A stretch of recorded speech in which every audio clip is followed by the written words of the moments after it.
Well, welcome once again, folks, off on my crazy adventures, and this video comes to you courtesy of the guys over at KANI Optics. They are sponsoring this particular video, and we've come to the incredible island of Iriomote, which is about a 40-minute flight from, about a 1-hour flight from my home in Okinawa main island.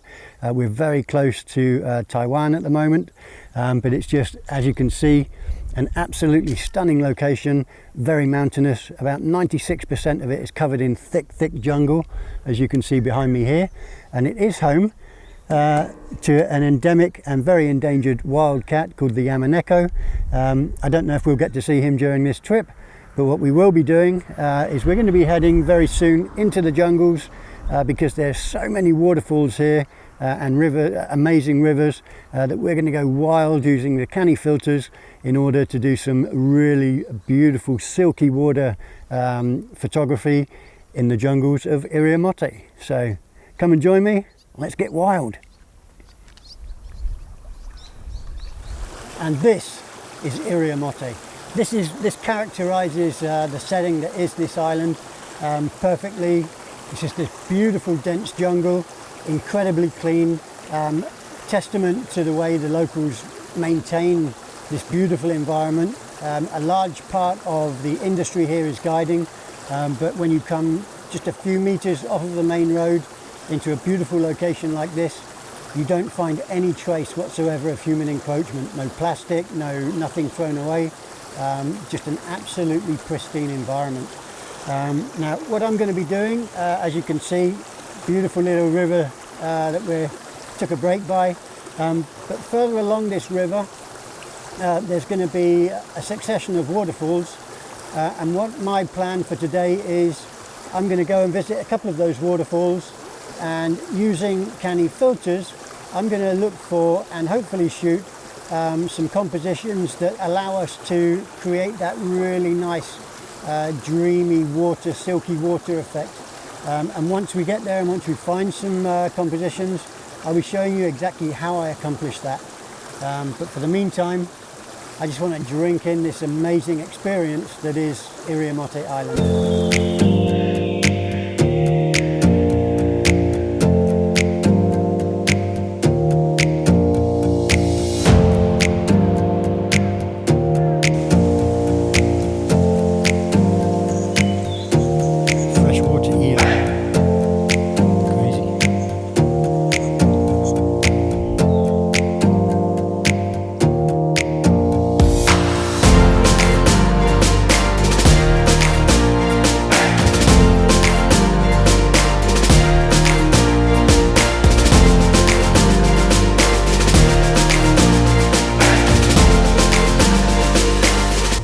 Okay, well, we're at the second of the Kuru waterfalls, and just what a stunning location. Look at the backdrop. We're halfway up the side of a hill, and we've got the beautiful coral ocean of Iriomote in the background.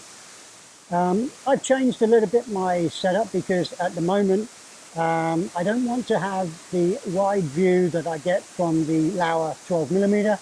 It's just too wide. So I've switched out and I've placed a Canon 24 to 70mm f2.8, and I'm actually at about 28mm.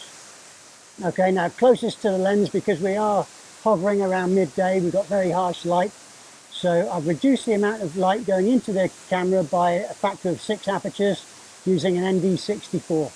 All right, now on top of that, what I've got, because I do actually have also the sky in this composition, is I've got a soft grad filter 0.9 just to take the edge off of the sky.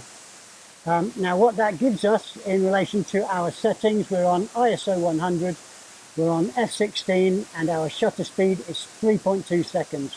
And what that's going to do is, whilst everything that's rigid in the shot is obviously going to remain rigid, anything that is moving, such as the water and the clouds, which are moving at quite a good pace, because we're leaving the camera open for 3.5, or we're leaving the shutter speed open for 3.5 seconds, all of those moving elements are going to take on that motion and create a very nice kind of dreamy liquidy effect.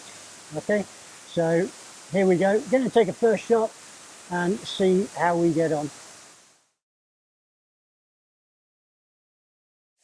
Okay, well, I'm very, very happy with that. Works perfectly. In post, I may just have to drag out the shadows just a little bit, but we can all live with that. But the base raw image, very, very beautiful.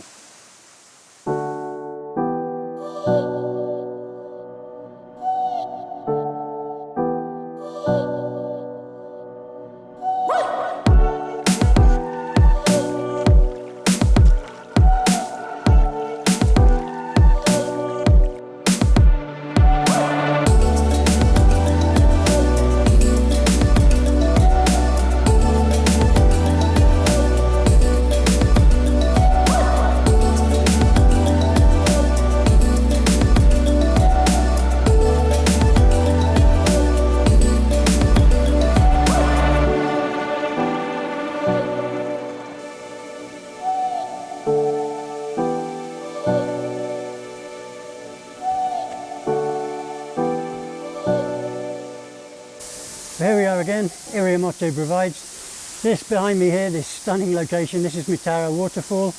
Didn't take long for us to get here, probably about an hour of a hike, but taking it very slow. After yesterday's crazy excursion, my legs are a little bit tired, so just taking it easy. What we've got, and what you'll notice again with today's process, is that we generally tend to use the same kind of technique and the same filters when we're doing photography in the jungle, but that's simply because we're governed by the amount of light that we've got here.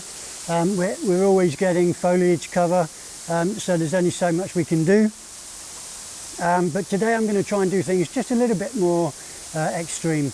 You would have noticed before now that I generally say that I'm trying to get around a shutter speed of about 1.6 for flowing motion and for flowing water, especially on coastlines and stuff like that. But what I'm going to do today is just go a little bit more dramatic with that. Now, the three filters that we're going to be using today are the ND32, which is a 5-stop filter. We'll be using the circular polarizer, bearing in mind that this is also accounts for about 1 stop of light. And just to take the edge off of the sunlight at the top of the composition, we'll be using the premium soft grad 0.9. To all intents and purposes, there's very possibly between 6.5 stops of light reduction going into the lens for this particular shot. I'm using the Canon EOS 5DSR with a 24-70 f2.8 and I am at f8 ISO 100 and my shutter speed is a massive 10 seconds. So what I'm hoping is that those streams of water behind me just become these really beautiful silky lines of water with a 10-second exposure. And also with the composition, you can see all of this foliage around me. Because the camera is in portrait mode, so upright mode, what I'm hoping to do is to use this foliage as a natural border around the image. So hopefully, fingers crossed, we'll come away with a beautiful shot. Okay, so let's go ahead and take the shot. Now I've got a 2-second timer set also, so that there's absolutely no vibration on the camera when we take the shot. What absolutely stunning location this is. There's actually another smaller fall just over this way, but just way too harsh in the lighting. And there we have it. Beautiful, beautiful shot. Happy.